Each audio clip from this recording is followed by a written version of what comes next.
idea de esta pequeña exposición tiene que ver con pensar a Malvinas como una cuestión de una metáfora que atraviesa lo que para algunos son 200 años de historia, lo que para otros son mucho más que 200 años de historia.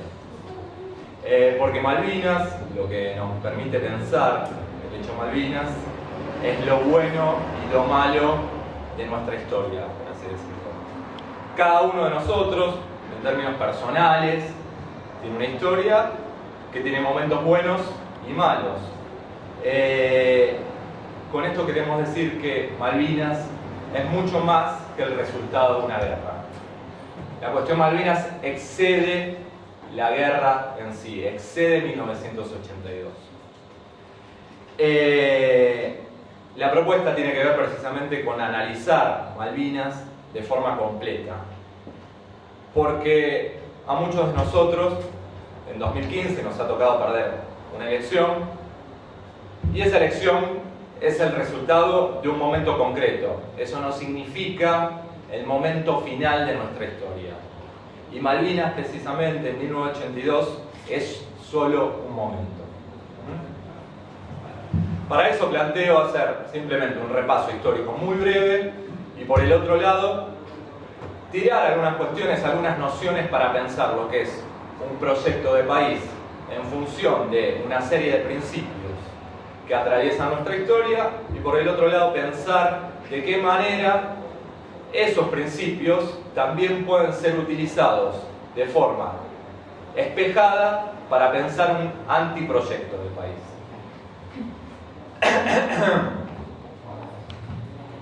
Pensar la unidad, pensar Malvinas significa, en términos latinoamericanos, pensar unidad. Esto es, en términos históricos, el ejemplo es cuando San Martín o Bolívar piensan la independencia, no solo están pensando la independencia, sino están pensando la unidad. Malvinas precisamente es lo que nos permite pensar es la unidad. Cuando triunfa la oligarquía en nuestro país, uno lo puede ubicar en 1853, otros en 1861, pero ronda precisamente la segunda mitad del siglo XIX, ya con algunas intervenciones durante esa primera mitad del siglo XIX. Lo que hace precisamente esa oligarquía es construir y adherir a una nación latinoamericana fragmentada. Para eso construye partidos políticos domesticados, y en esto es posible siempre hacer un juego con la historia con el presente. Construye una inteligencia, es decir, un aparato cultural colonizado que forma parte del equivalente a un ejército de ocupación. Una condición colonial implica necesariamente el ejército de ocupación. En nuestro caso, por ser parte, estar dentro de un enclave, una situación semicolonial, el ejército de ocupación se da a través del aparato cultural. Por eso es tan importante entender de qué forma se construye el pensamiento en torno a Malvinas. Haciendo un poco de historia, uno puede decir que en 1806 es el primer intento inglés por desembarcar en el Río de la Plata. 7.000 soldados llegan al Río de la Plata. Lo cierto es que el resultado lo sabemos, pero lo importante, más allá de ese resultado heroico para nuestro país, tiene que ver con que muchos de estos capitanes, de estos generales, empiezan a estrechar vínculos, un poco lo que decía Juan Cruz, con parte de la población local. En esa guerra de 1806, en esa invasión, las mujeres cumplen un rol fundamental y que se lucha casa por casa. Y los criollos vencen al ejército del rey inglés. El enemigo en ese momento son los Diablos Rojos. Los criollos señalan a los Diablos Rojos como enemigos. Ahí uno se preguntaría que parte de nuestro ejército no sería muy hincha independiente, por así decirlo, pero bueno. El tema es que Beresford, el capitán inglés, construye una relación muy fuerte con parte de la sociedad tradicional del Río de la Plata, y una vez que cae prisionero, Belfort consigue el favor de Saturnino Rodríguez Peña.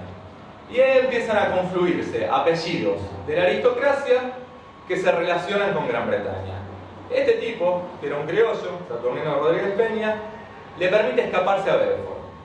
Y por el otro lado, este tipo, a lo largo de su vida, va a ser un pensionado del Imperio Portugués en Brasil. Brasil en ese momento establece una relación profunda con Gran Bretaña. En 1807, otra vez los británicos vuelven a perder, otra vez nuestro pueblo expulsa heroicamente al Imperio Inglés. La tercera invasión es la de 1833, donde efectivamente, bueno, ahí comienza el proceso de dominación a Malvinas, pero en 1845 los británicos van a ser nuevamente derrotados y humillados. Con lo cual, nuestra condición semicolonial siempre estuvo dentro del imaginario británico en una suerte de deseo de dominio territorial. Si bien van a tratar de colonizar los resortes económicos, también hay un deseo profundo en términos de linealidad histórica por dominar territorialmente el país. Y el enclave territorial que van a dominar precisamente va a ser Malvinas. Es un poco para hacer el recuento de qué manera Gran Bretaña presenta intervenciones durante todo el siglo XIX en nuestro país. Pero pensar Malvinas, ya en términos de proyecto, implica pensarla como una causa deseable y a su vez integradora.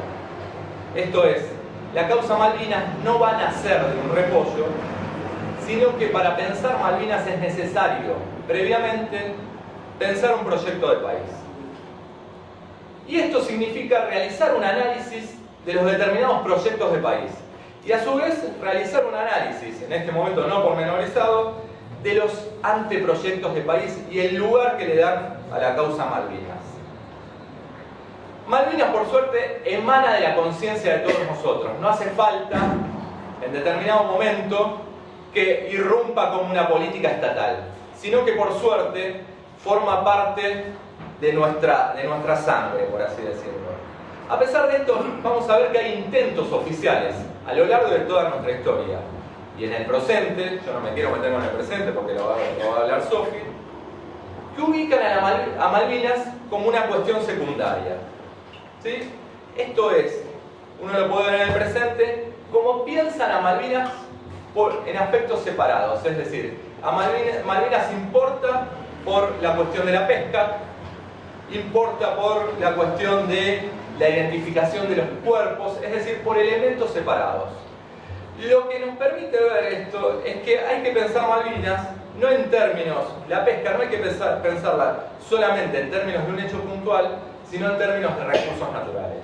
El tema del petróleo no solo se debe pensar en términos del petróleo en sí, sino de los recursos naturales. ¿Por qué? Porque nosotros estamos enfrentando un imperio que tiene 150 años de dominación en nuestro territorio. La relación comercial que se va a establecer con ese imperio siempre va a ser despareja para nosotros. No hay que naturalizar nunca esa relación. Pensar un proyecto implica reflexión, y esa reflexión nos obliga necesariamente a pensarnos en términos de pasado. ¿Por qué? Porque a partir de esto nosotros proyectamos Malvinas, proyectamos una nación. Malvinas es necesariamente una realidad social emergente, por así decirlo. Uno que no piensa, a ver, hay maneras de pensar la realidad social, y una manera de pensar la realidad social puede ser vista de una manera inmadura, puede ser, la manera de pensar una realidad social inmadura y irresponsable es propia de los gobiernos neocoloniales. ¿Qué significa esto? Los gobiernos neocoloniales durante todo el tiempo, durante todo nuestro proceso histórico, lo que apuntaron es al endeudamiento y a un tratamiento secundario de Malvinas. Eso es un tratamiento de una realidad social de manera irresponsable. ¿Por qué? Por esto mismo, porque para pensar Malvinas surge de un proyecto de país y hay que pensarla de manera integral. No es imposible pensar Malvinas separada de la cuestión antártica, y esto lo va a explicar mejor el compañero Mariano. Como primer paso, Pensar Malvinas implica una perspectiva histórica. Hay que verlo a lo largo del tiempo. Segundo paso, insertarla en un proyecto de país. No existe proyecto de país sin Malvinas. Tercer paso, tener voluntad histórica con respecto a Malvinas. Uno piensa estos elementos y es difícil pensarla en la actualidad a la cuestión Malvinas. No conocer nuestro país, no conocer nuestra historia, implica necesariamente ser pasivos con nuestro presente. Si nosotros lo único que estamos buscando, nosotros no, si quieren nos gobiernan, lo único que buscaron son inversiones, ese movimiento implica adquirir cierta cosmovisión particular por parte del inversor. Y eso implica a su vez no pensarnos en tanto pasado y no pensarnos en tanto futuro. Si vos lo único que pensás son inversiones, también estás obligado a pensar como el dominador. Esto significa que cuando un país no tiene un proyecto, está condenado a vivir en el proyecto de otro. Y si nosotros nos sujetamos únicamente a un proceso de inversiones por parte de afuera, del mundo externo, vamos a estar sujetos en el proyecto de otro. Y Malvinas en ese proyecto queda en un lugar secundario. ¿Estamos bien? ¿Sí? Lo que yo quería mencionar es la manera en que el tiempo se construye en poder para los países dependientes como el nuestro. Hay tres maneras de pensar el tiempo, y pensar ese tiempo nos va a permitir pensar Malvinas. Una manera de pensar el tiempo histórico es a través de la linealidad, pensar el tiempo en forma lineal. Esa mirada del tiempo ubica la historia de forma acumulativa. Y esa mirada de entender el tiempo, que es una construcción de poder, es el tiempo del invasor, es el tiempo del imperio, porque es el tiempo en que el imperio endeuda a un país. Hay un momento en que vos recibís dinero y a la larga vos tenés que hacerte cargo de esas deudas. En ese sentido, en esa concepción lineal, es muy difícil pensar Malvinas. ¿Qué es lo que está, por ejemplo, no me quiero meter con el presente, pero Theresa May, la primera ministra británica, dice: los Kelpers son generosos, ayudan, pero también son fieros defensores, utiliza esa palabra, de la autodeterminación. Con esto quiere decir que Theresa May dice: el tiempo empieza en nosotros y termina en nosotros. Con lo cual, Malvinas no forma parte de ustedes. Nosotros proyectamos el tiempo. Hay otra concepción que es la concepción cíclica, que es la autodeterminación del tiempo. Esto es, no podemos cambiar el rumbo de la historia está determinada. Esto es, uno puede escuchar un discurso en torno a Malvinas a lo largo del tiempo que dice: ¿para qué vamos a ir hacia Malvinas? Es gastar dinero, no tiene ningún sentido, la historia está autodeterminada. Eso nos desmotiva permanentemente. Y por el otro lado, hay una idea de percepción del tiempo quebrada, ¿sí? Esa percepción del tiempo quebrada, en términos de poder, implica oleadas y rupturas, en lo cual nada será irreversible. Con lo cual, esa manera de pensar el tiempo en términos a Malvinas nos hace pensar que la cuestión Malvinas no es un elemento irreversible a lo largo de nuestra historia.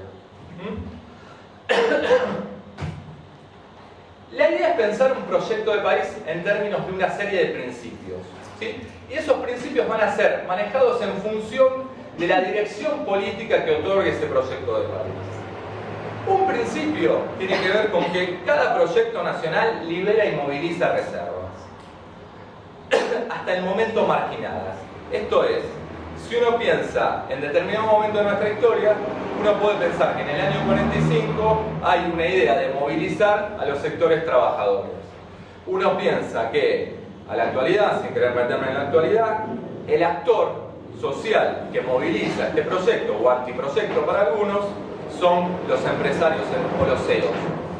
¿Qué valores uno puede esperar de esta movilización de recursos, si viene por parte de los CEOs o de la oligarquía? La verdad que los valores que puede esperar uno son valores meramente especulativos. ¿Cómo se inserta la cuestión Malvinas en una estructura mental especulativa? Bueno, la respuesta ahí la tienen ustedes. Otro proyecto tiene que ver con que cada proyecto de país reorganiza sus espacios en tiempo físico y geográfico. Esto es, el proyecto de la generación del 80 lo que hace, centra su mirada en la pampa húmeda, centra su mirada en la relación antártica. Argentina es un país cuya capital, la ciudad de Buenos Aires, es la capital del país y está orientada precisamente a la relación comercial entre Gran Bretaña, con lo cual la cuestión Malvinas ahí va a quedar relegada. Un proyecto de país piensa su propio mapa. Esto es lo que me sigue atrás.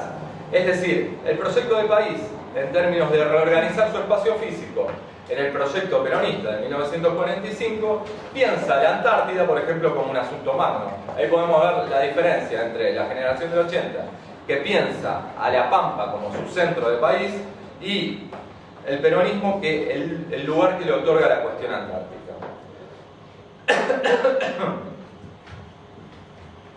Un proyecto de país determina a quién considerar como enemigo. El proyecto de la generación del 80 determina considerar como enemigo al desierto. La pregunta es, sin esos bárbaros, ¿de qué manera vamos, sin esos bárbaros entre comillas, sin ese desierto, de qué manera podemos pensar la cuestión Malvinas? ¿Sí? Cada principio permite pensar la cuestión Malvinas y cada principio fundamenta un proyecto de país. ¿Cuál es el enemigo en el proyecto actual? Ustedes más o menos lo pueden saber. Los masteros, los trabajadores informales, los trabajadores organizados. ¿De qué manera se puede pensar Malvinas en el proyecto actual? Y bueno, cada uno tiene su respuesta. Cada proyecto de país tiene un principio en el cual organiza y determina su ciencia y su propia técnica. Esto es discutir la universalidad de la ciencia. Nosotros vamos a necesitar, para pensar Malvinas, una ciencia aplicada a Malvinas que no venga de forma importada. ¿Cuál es la ciencia que se piensa durante un proceso de colonización? Y por ejemplo uno puede pensar la ciencia Monsanto. ¿Es posible pensar Malvinas en términos de Monsanto? No creo. Todo proyecto de país histórico permite pensar el rol de las Fuerzas Armadas. Y con esto uno quiere decir que el ejército no tiene una función per se, no es naturalizada la función que tiene el ejército, sino que es una decisión política orientar la actividad del ejército. ¿Sí? El ejército, en el proyecto peronista, es el ejército de Salvio Mosconi, es un ejército industrialista, un ejército que piensa en términos de país, un ejército que piensa en términos de ciencia aplicada para pensar, entre otras cosas, un principio como Malvinas. Básicamente, podemos pensar 4 proyectos. El proyecto independentista. Ese proyecto independentista apunta a menguar el tema de la dominación externa, le otorga un rol a las Fuerzas Armadas, un rol estratégico, incorpora las milicias, implica pensar una jerarquía en el ejército regular, y la revolución pasa por el cambio social. El enemigo externo comienza a ser, luego de España, Gran Bretaña. Se dan cuenta cómo se va pensando el territorio, cómo se va pensando la ciencia en el proyecto del país, cómo se va pensando el enemigo. El proyecto del 80 encuentra a un aliado como Gran Bretaña, es un proyecto de ideología liberal, y la identidad internacional es la relación que establece con Gran Bretaña. El proyecto de justicia social, al cual nuestra herencia tiene que ver con la identidad y la integración latinoamericana, encuentra al trabajador como el movimiento y la reserva a movilizar a través de sus organizaciones libres del pueblo. Un proyecto de sumisión incondicional, por el otro lado, implica un antiproyecto. Esto es un proyecto que desorganiza, que desaparece y que desocupa. Los enemigos van a ser los trabajadores y su alineación es permanentemente con el imperio. ¿Qué queda pensar de ese proyecto? Queda pensar que la cuestión Malvinas va a quedar relegada. Para ir cerrando, Malvinas es una causa que se piensa y se recuerda todos los días. El día que esto suceda vamos a dejar de desear Malvinas, y Malvinas debe ser deseada históricamente. Malvinas es una causa nacional, y una causa implica un fundamento, un principio de algo. una causa es un motivo para obrar. Malvinas es, sin lugar a dudas, el motivo inconcluso de nuestra nacionalidad, por así decirlo. Esa motivación inconclusa de nuestra nacionalidad es lo que nos debe hacer y permitir obrar permanentemente. Obrar es hacer y nosotros tenemos que obrar y hacer por la causa Malvinas. Eso es todo.